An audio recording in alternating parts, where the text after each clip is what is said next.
Like the kind of the doghouse. So, with Dustin Poirier fighting Islam Makhachev tomorrow at UFC 302, I thought now would be an interesting time to look at, is Dustin Poirier a good fighter or a great fighter? Because Dustin Poirier is one of the most popular, loved fighters in the whole of the UFC. He has so many fans. He's exciting, has some amazing highlight reels, had some amazing fights, has fought the biggest names from the likes of Khabib to Max Holloway, Charles Oliveira, Justin Gaethje, Michael Chandler, the list goes on. And he's now about to fight Islam Makhachev. He has fought, I think, damn near everyone in the lightweight division who you would consider killers. I think the only guy he never fought, and he was supposed to fight him at one point, but obviously Conor McGregor was another one who I completely missed off that list who he fought. But then he was supposed to fight Ferguson, but then I think the McGregor fight came into it, and then we saw him go in that direction, which I think pretty much most fighters, if not all, would do. So, and that's the only guy, but he's fought everybody else. He obviously beat Gaethje, then lost to him. Beat Holloway twice, lost to Khabib. Beat McGregor, lost to McGregor. I mean, he's technically beaten him twice, but the leg break is still up in the air. Lost to Charles Oliveira, so his record's a bit all over the place. But what I'm going to do is look at Dustin Poirier's record here, and I really want to see if I can almost get to the bottom of this, because I feel like Poirier is almost in the middle, because to me, the way I look at it, if he makes minor adjustments in certain fights, he could win those fights. But ultimately, he didn't. Charles Oliveira is an example. I feel like if he approaches that fight a little bit differently, if he's a bit more, I don't know, just not cautious, a bit more tactical about his approach. Because once he hurt him, he kind of just threw arms and just threw everything at him. And Poirier's got some amazing boxing, but I feel like there's so much that he does where sometimes if you just take a step back and relax, don't go into a war with people, just use your boxing, you'd be a lot better for it. And Oliveira makes mistakes, so he could have maybe caught him. So it's just an example. I feel like there's a lot that he does wrong, Poirier, but there's a lot he does right. And I think this is why I say, is he a good or great fighter? A great doesn't necessarily mean, like, I'm not talking about the John Joneses, the Khabibs, the GSPs. I'm talking about the ones below it. The way I view mixed martial arts, the elite of the elite are those guys, the GSPs, the Khabibs, Anderson Silva, John Jones. I'm talking about legends of the sport. You could then even go for the likes of Kamaru Usman recently. Maybe now you look at Alex Pereira that way. Maybe you look at Islam Makhachev, Volkanovski, you're looking that way. Max Holloway. In that top bracket, I could even go with Jose Aldo. In there, I actually probably would put him in there because of how dominant, how great he was. You could then potentially look at currently, maybe you would look at somebody along the lines of I don't know, like a Tony Ferguson, maybe Justin Gaethje, these type of guys. I think there's a lot of good fighters, but is he in that bracket? I mean, is he a great fighter? Is he in that bracket, or is he in a good bracket? Is he a Colby Covington, for example, somebody who Colby Covington, who is good against a certain type of fighter, but he hasn't really shown much recently. Is he a Cody Garbrandt maybe? Is somebody who has got talent but ultimately never got crossed up that finish line? Is he one of those guys? It just depends how you view it, really. But I think he's probably the best of the rest, really, in that he's not as good as Khabib. I don't think he's as good. I mean, we'll see how he does against Islam. This video has been recorded before the fight, but I expect Islam to get that one done. But he's also, even though he lost to Oliveira, you could argue, is he as good as Oliveira? I would say no. I think Oliveira is way more well-rounded, and I think he's also Oliveira a lot more mentally tougher than Poirier. I think he won't quit in the way that, I'm not saying Poirier will quit, but I feel like Oliveira just has that dog in him a little bit more. I know he's had a few times in his career early on where he's submitted and that, but recently, since this sort of revolution of him, he's really sort of found something within himself. So if I look at Poirier's record, I'm going to go to when he first lost to Conor McGregor, all the way back in 2014 on the Johnson and Cerezo card. Poirier, at that point, he was up and coming. He had a decent reputation, but at that point, he was seen as a threat, but a lot of people who were kind of hating on McGregor felt he would beat McGregor, and it was probably his first. It was McGregor's first real.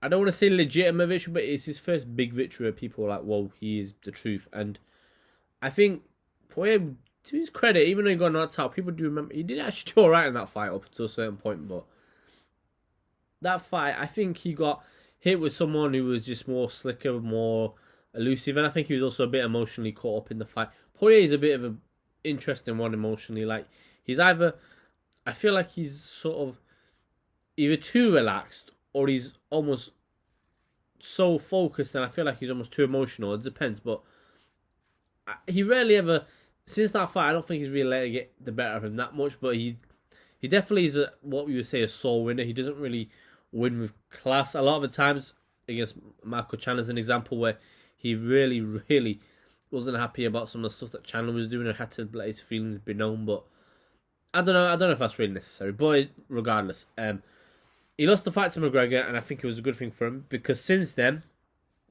that fight, he went on a pretty solid winning streak, won 4 in a row, beat Diego Ferreira, beat Yancy Medeiros, Joe Duffy, Bobby Green.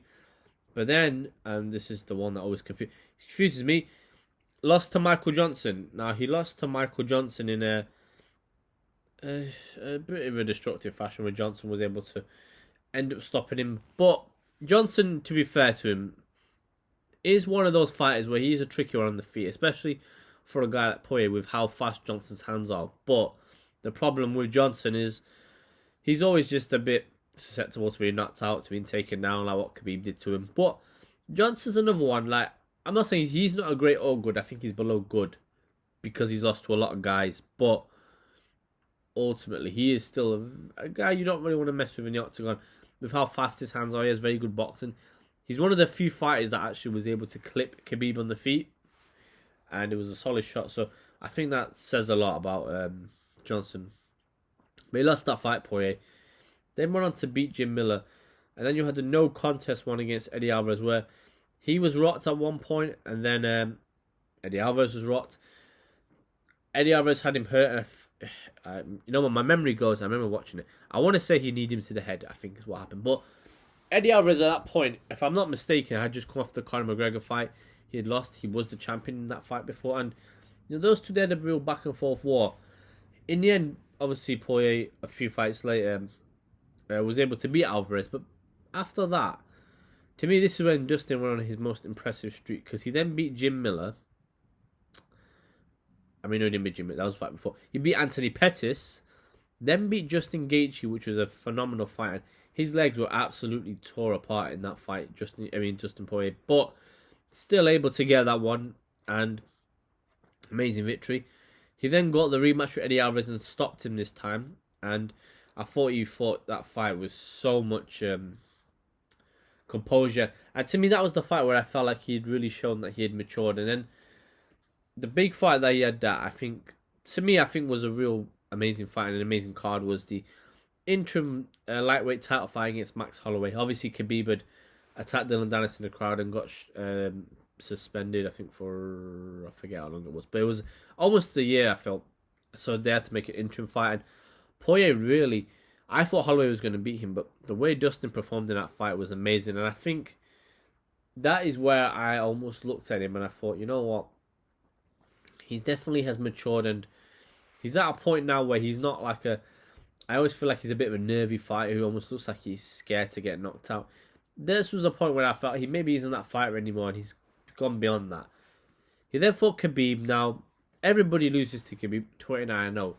Khabib beat the likes of Gaethje, Poirier. He beat Edson Barbosa, RDA, Conor McGregor. All the guys in that era, pretty much. The only guy he never fought was Tony Ferguson, but other than that, he fought everybody else. And if I compare the performances, so Poirier had some success. I think it was the first round with his hands, but it was never really anything crazy. And it never felt to me like there was a moment where he was going to win the fight. Even when he got him with the guillotine.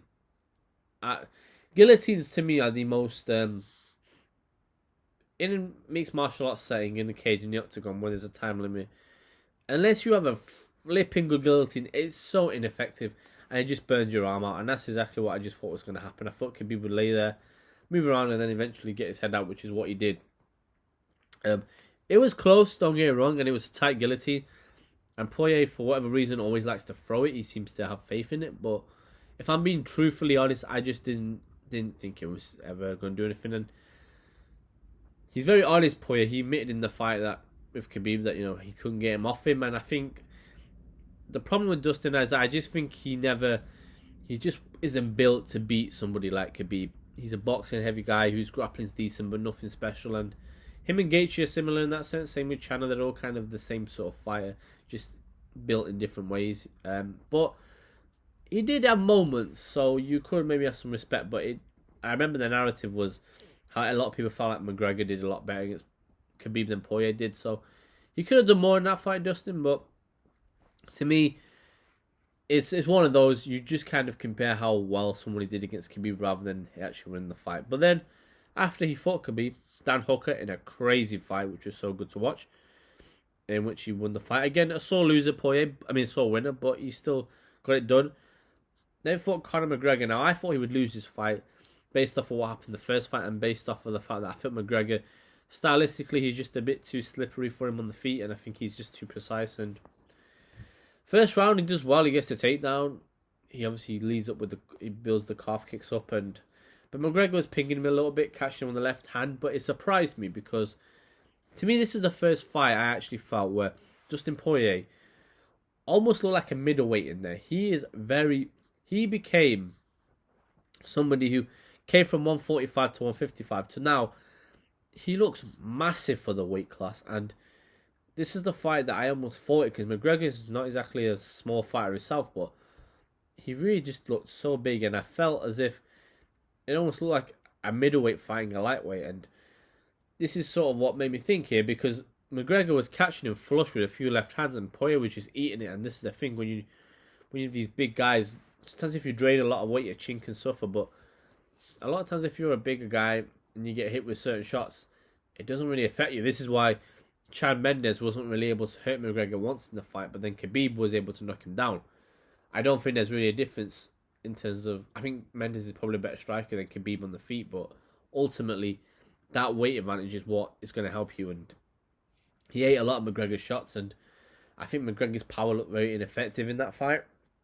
You then go to the second round, the calf kicks added up, and then Poirier eventually finished him on the cage, and it was a great victory. And he was a very clear route to victory for him in that fight, the way he did it. But the way he utilised the calf kicks, the way he got the takedown, it showed that he was a completely different fighter to the one that McGregor knocked out back in 2014. And then coming into the third fight, Poirier dominated him, I felt, for the latter part of the fight. It was very, even on the feet, they were beating each other's legs up. But the problem was I felt McGregor was trying to employ almost too much, and rather than sticking to what he was good at. He did good. He took more of a mixed martial arts approach to it, but to me, I felt Dustin was just on top in that fight. And if that leg break hadn't happened, I think McGregor would have got knocked out regardless. I think he was only going one way that fight. But you can't really judge it. But he got the win, Poirier, by a technicality. But it was what it was. I felt as if he was robbed a little bit of that victory upon what happened with McGregor's leg. But ultimately, if you just take the performance of what he was doing before that, he was doing fantastic and was able to employ a lot of good ground and pound. And that's the thing. Poirier's grappling against guys who are also strikers seems to be a lot more effective than you would think, because I think he's got the size, and I think training all those years with different grapplers at American Top Team will definitely have helped him. And to me, I think he did really well in that fight on the ground, especially. He at one point was looking like Khabib with the elbows and the ground and pound, so it was a good performance there. He just kind of got overshadowed with the leg break, obviously. But we then go to the Charles Oliveira fight, where I thought he would win that fight. I think a lot of people did. He hurt Oliveira in the first round, had him down a few times, but Poirier showed, I think, a fear of Oliveira's jiu-jitsu, wasn't willing to go to the ground with him, and you allowed him to come back in the fight and almost build that second win. And then once that happened, Oliveira was on top of Poirier for, I think it was the whole of the second round, I'm pretty sure. And because of that, Poirier got tired, and he kind of was accepting the position. And this is the problem, I think, with somebody like Dustin Poirier. His game only stretches so far. You can't make him into this world-class grappler. He's a decent grappler, but against Oliveira, he looked very ordinary. And as soon as Oliveira had him on that ground in that second round, I think it was the second round. I might be mistaken. I'm pretty sure it was second round where Oliveira was on top of him for most of it. Poirier wasn't trying to get up. He was just accepting it because he was afraid that if he gets up, he's going to get caught with submission. But this is where I talk about the belief. He didn't have that belief that he could almost get out of the submission. He was so afraid of Oliveira's skill set that he wasn't willing to try and risk it. And this is what I'm saying about Poirier. He almost feels like he's always a little bit nervy and scared in there because he doesn't fully commit a lot of the times. On the feet, he's amazing, but there's always little issues. But third round comes. Poirier's tired from being on the ground for so long. A very counterproductive approach, in my opinion. And then Oliveira was able to pick him apart a little bit on the feet. Got his back, and once he got the back, he got the standing rear naked choke, and it's a beautiful submission from Oliveira. But for Poirier, I think he'd be annoyed because he really did let it slip in a fight where, as good as Oliveira is, I think that fight is more than winnable for Dustin. So he would be very annoyed in that fight, and it was what it was. He then fought Michael Chandler, and an excellent fight, and he was hurt at points in that fight, was backed up against the fence, looked like he might have been knocked out, but was able to rekindle and ended up knocking Chandler down, I'm pretty sure. And then he ended up getting the rear naked choke and got the victory. But again, he's rarely ever fights somebody, Dustin, and look completely flawless and looks like he's not going to get touched. If you compare that to Max Holloway has fights where Justin Gaethje, for example, even though he knocked him down at one point in the fourth round, Justin Gaethje could not touch Max Holloway in that fight. He was so elusive. Dustin Poirier is not like that. He is very much a sitting duck, stand and bang, almost like a rock'em sock'em robot. Doesn't really have much defense with his footwork. He doesn't really slip punches in the best way. His boxing is good, but again, he always looks a bit like he just wants to stand there with you and not actually try to create an opening. But it was a good win against Chandler, though.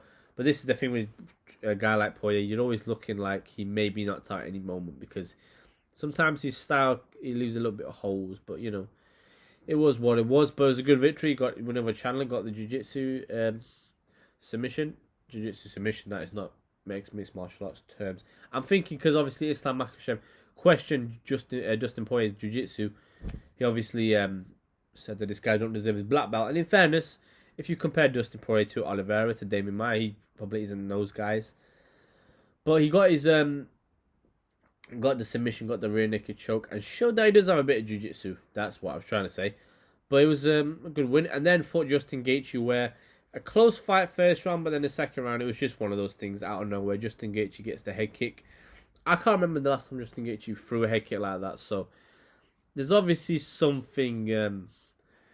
Sometimes in mixed martial arts, things come out of nowhere. Like when Rose knocked out Zhang Weili, you can throw almost flash strikes and knock people out. I felt like Justin Gaethje did fight well, and I felt like I gave him the first round. And Dustin Poirier nowadays almost does this thing where he likes to soak up pressure and then sort of time you coming in and hit you with the big shot. But Gaethje was able to put him out cold, and it was telling because Dustin had not been put out cold like that in a long time. So it was a real hard knockout to come back from. But he then came back against Benoit Saint-Denis at UFC 299 not that long ago in March, and was able somehow to get the knockout in a fight where he was losing.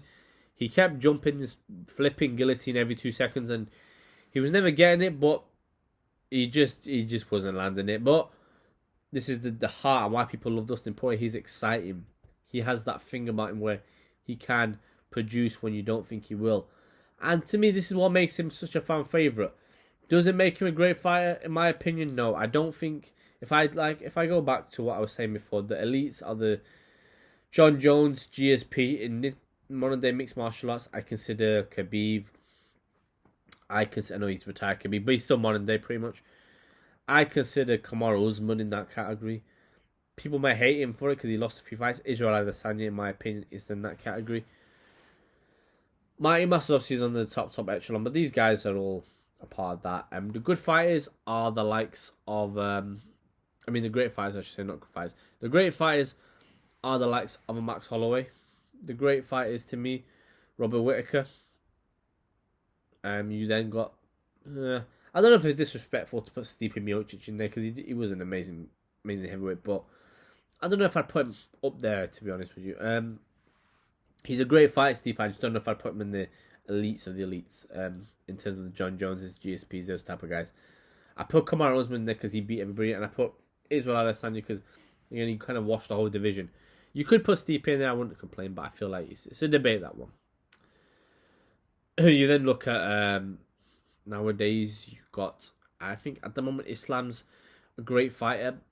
Potentially could be in that category one day, but at the moment I would say great. Leon Edwards is in that category. Leon Edwards, I feel, will be in that category one day, but he's not there yet. Is he as good as those guys? To me, no. Even though he beat Max Holloway twice, Max Holloway has more to his game. Volkanovski, I would say, is in that category. To me, he is a good fighter, Dustin Poirier. He's very, very good. He can be a great guy. He can maybe beat an elite guy. But I just think 9 times out of 10 he's going to lose. I think he will lose to Islam, which isn't a shame because Makhachev is a great fighter. But to me, he's just not there. But he's an amazing fighter. And if this is the last time we see him in the octagon, it's been an amazing pleasure to watch him because he's a guy who's entertaining. He always comes to fight and he's so exciting to watch. But yeah, just my thoughts on the career of Dustin Poirier. What do you think? Is he a good or great fighter? Let me know in the comments. And yeah, until next time.